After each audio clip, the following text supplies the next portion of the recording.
Selamat pagi, nama saya Ninsah Mandala Putri Boros Sembiring SST MKes. Saya bekerja sebagai seorang dosen sejak tahun 2010 hingga sekarang. Saya memiliki NIDN 0118048703. Saya diterima sebagai seorang dosen di Stikes Mitra Husada Medan sejak tahun 2016. Sejak tahun 2016 saya memulai karir saya kembali di Stikes Mitra Husada Medan dengan menjalankan visi misi Stikes Mitra Husada Medan, dan sebagai seorang dosen saya menjalankan Tridharma Perguruan Tinggi, yaitu penelitian, pengabdian, dan juga pengajaran. Saya membawakan mata kuliah asuhan remaja dan juga pranikah di semester ganjil Prodi Sarjana Kebidanan. Kemudian pada semester genap saya membawakan mata kuliah kewirausahaan dan juga teknopreneur di semester genap pada Prodi Sarjana Kebidanan. Pada Prodi Profesi Kebidanan saya membawakan mata kuliah asuhan prakonsepsi dan juga perencanaan keluarga. Kemudian pada semester genap saya membawakan mata kuliah kesehatan reproduksi dan juga pelayanan KB. Saya akan menjelaskan satu mata kuliah yang saya pilih saat ini tentang mata kuliah kewirausahaan dan juga teknopreneur. Saya membawakan mata kuliah ini di semester 6 Prodi Sarjana Kebidanan. Mata kuliah ini bertujuan untuk memberikan kemampuan kepada mahasiswa bagaimana untuk menjadi seorang entrepreneur. Kemudian melatih mahasiswa untuk berjiwa wirausaha. Kemudian mengembangkan ide-ide berjiwa wirausaha. Kemudian membuat mahasiswa mampu mengelola, mengembangkan, serta membuat produk kewirausahaan di Stikes Mitra Husada Medan. Kemudian pada hari ini saya akan menjelaskan tentang pertemuan pertama saya, yaitu konsep dasar kewirausahaan. Sebelum kita memulai dan memahami tentang konsep dasar kewirausahaan, ada baiknya kalau kalian mengerti dulu apa dasar dan pengertian dari kewirausahaan. Ya, mohon izin Ibu minta bantuan kepada PJ saya supaya membantu untuk mempercepat slide-nya. Ya, yang pertama itu adalah pengertian kewirausahaan. Ya, pengertian kewirausahaan adalah merupakan proses menciptakan sesuatu yang lain dengan menggunakan waktu. Ya, artinya kalau kita mau membuat suatu usaha ataupun membuka usaha tentunya membutuhkan waktu. Nah, kemudian kewirausahaan itu juga didefinisikan sebagai suatu sikap mental ataupun pandangan. Ya, pandangan seseorang untuk mewujudkan, menciptakan suatu produk yang nantinya akan memberikan jasa kepada orang lain, kemudian kita akan mendapatkan imbalan dari apa yang sudah kita ciptakan. Nah, seperti itu. Nah, kemudian istilah dalam kewirausahaan ini dikenal sejak abad ke-16. Ya, sejarah wirausaha diperkenalkan oleh Richard Carliston. Ya, ini pada tahun 1755. Nah, kemudian di Indonesia kewirausahaan dipelajari secara terbatas.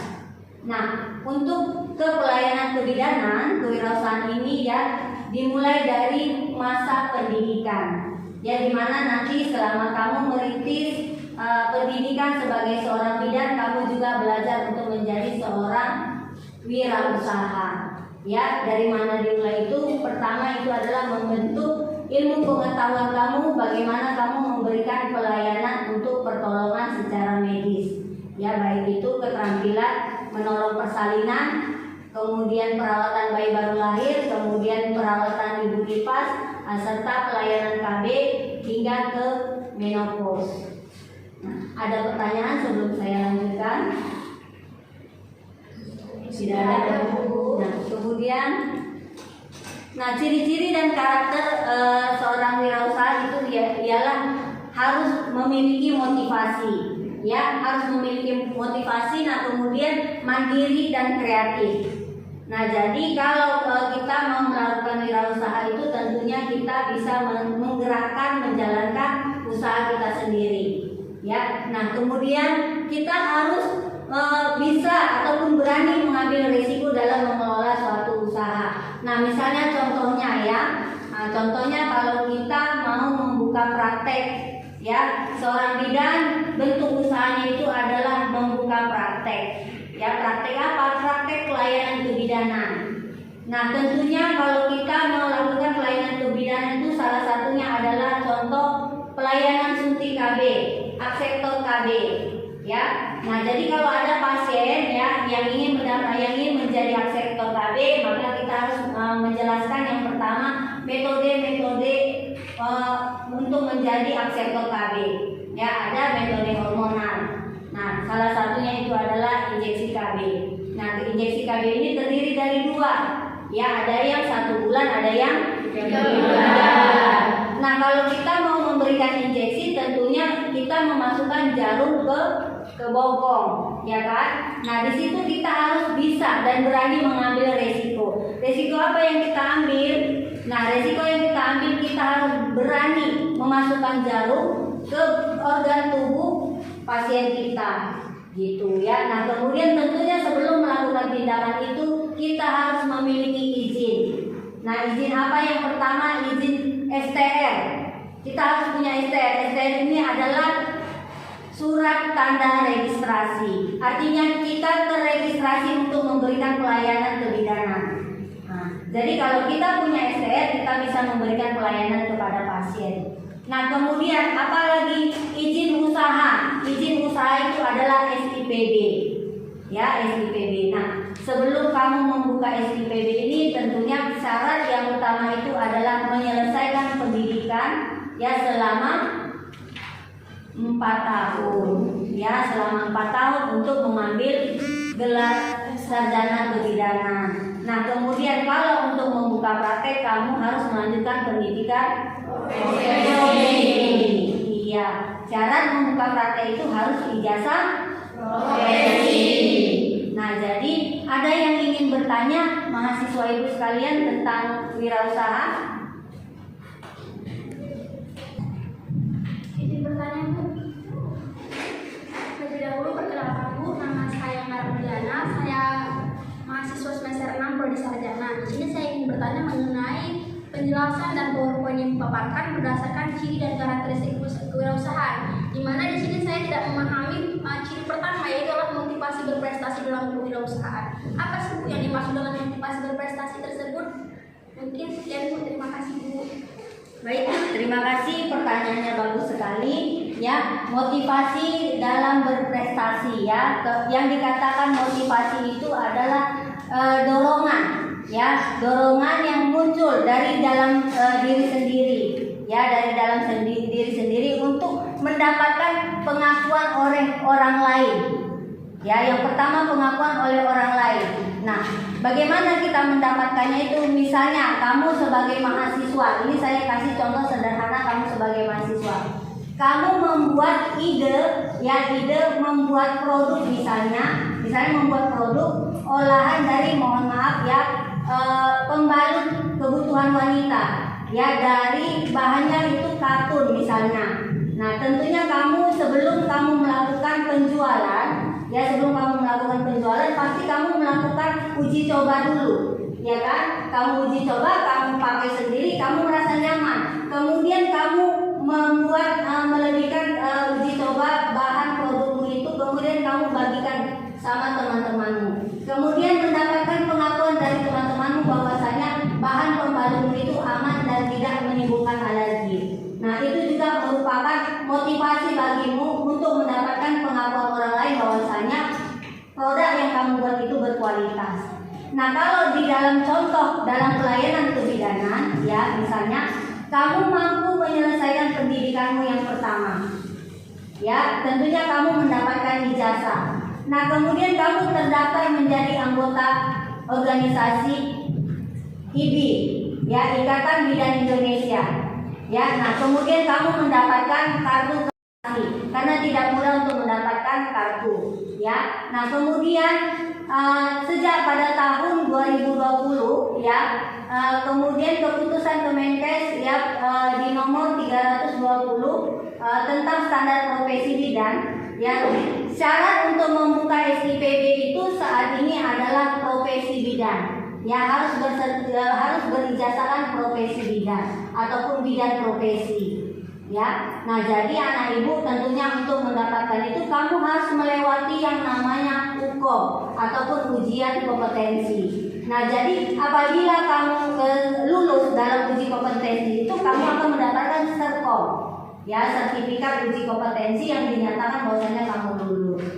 Nah, kemudian kamu mendaftarkan diri, baru keluarlah registrasi kamu ya, keluar registrasi kamu, lalu kamu mendaftarkan ya ke Dinas Kesehatan untuk persiapan berkas pembukaan SIPB. Nah, setelah pun nanti SIPB kamu dibuka, kamu tetap mengikuti pelatihan-pelatihan. Nah, misalnya ada pelatihan sebab kalau dulu itu pelatihan bidan derima ya. Nah, mengikuti pelatihan itu semua ada ujiannya. Nah, jadi kalau kita lulus ujian kita mendapatkan sertifikat. Nah, makanya nanti kalau sudah kamu mendapatkan sertifikat kualitas tentang dirimu, boleh kamu pajang di dinding praktekmu ya, bahwasanya bidan ini adalah bidan yang berkualitas. Nah, itulah motivasi berprestasi. Artinya prestasi yang ada yang ada pada dirimu, yang kualitas dirimu yang pertama diakui oleh pasienmu. Nah, kemudian yang kedua ya, diakui secara legalitas. Legalitas itu apa? Bersertifikat gitu ya. Nah, kemudian sama seperti produk kita harus bersertifikat. Yang pertama itu halal, kemudian aman, ada sertifikat BPOM-nya. Nah, pernah kan lihat setiap produk itu ada sertifikat BPOM-nya kan?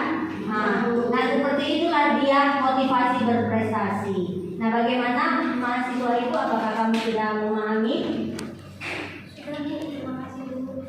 Ada lagi yang dari sebelah sini? Ada Bu saya. Selamat pagi Bu, selamat pagi teman-teman. Di sini saya ingin bertanya Bu. Nah, kami kan di sini mahasiswa kebidanan Bu. Nanti contohnya kami kan Bu ingin membuka praktek mandiri nih Bu. Bagaimana langkah awal untuk memulai praktek mandiri Bu?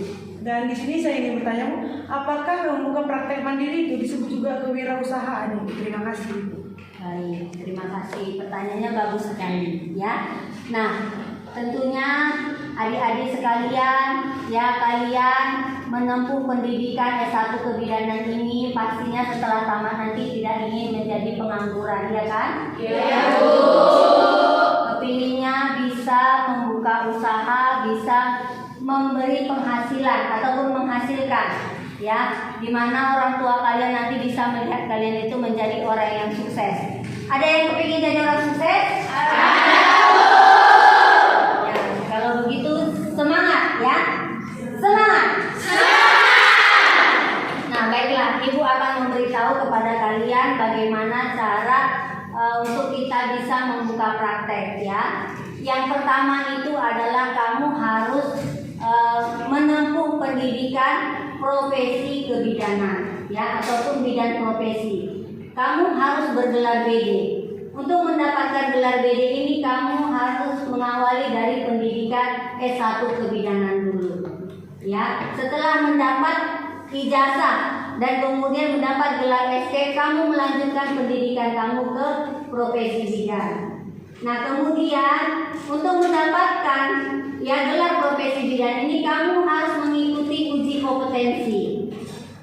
Apabila nanti kamu lulus dalam seleksi uji kompetensi ini, kamu akan mendapatkan sertifikat lulus uji kompetensi dan kamu layak mendapatkan gelar BD ataupun bidan. Nah, kemudian setelah itu tidak serta-merta kamu langsung buka praktek anak-anak ibu. Tentunya kamu harus mencari pengalaman. Ya, minimal pengalaman kamu di lapangan itu setidaknya 2 tahun. Sembari kamu mengikuti workshop, seminar, pelatihan ya. Nah, pelatihan-pelatihan apa saja, misalnya pelatihan APN. Ya, nah kemudian pelatihan apa lagi, menolong bayi dengan asfiksia. Nah, kemudian menolong bayi dengan berat badan lahir rendah. Nah, jadi kamu sudah memiliki kompetensi penanganan pertolongan pelayanan kesehatan ibu dan anak. Nah, kemudian nanti beberapa sertifikat kamu yang ada itu termasuk pengakuan pengalaman kerja kamu pernah bekerja di rumah sakit atau di klinik.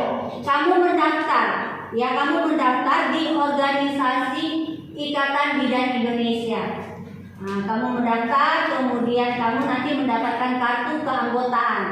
Ya, di mana mendaftarnya tentunya di kantor IBI. Ya, kantor IBI di mana wilayah kamu itu memiliki cabang-cabang IBI.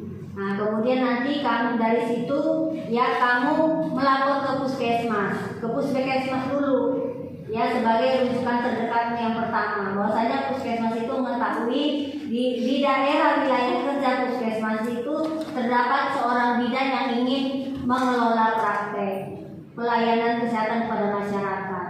Nah, seperti itu dia. Nah, kemudian nanti kamu mendapatkan surat rekomendasi. Setelah mendapatkan surat rekomendasi, kamu akan kembali ke dinas kesehatan ya untuk mendapatkan rekomendasi dari dinas kesehatan untuk bisa buka praktek. Nah, seperti itu dia. Nah, seorang bidan itu bisa dikatakan seorang wirausaha, wanita yang berwirausaha. Jadi kalau kamu nantinya tidak bisa membuka praktek untuk pelayanan kebidanan, kamu bisa membuka pelayanan home care apabila STR-mu ada. Gitu. Ya, ada lagi yang mau bertanya sama Ibu?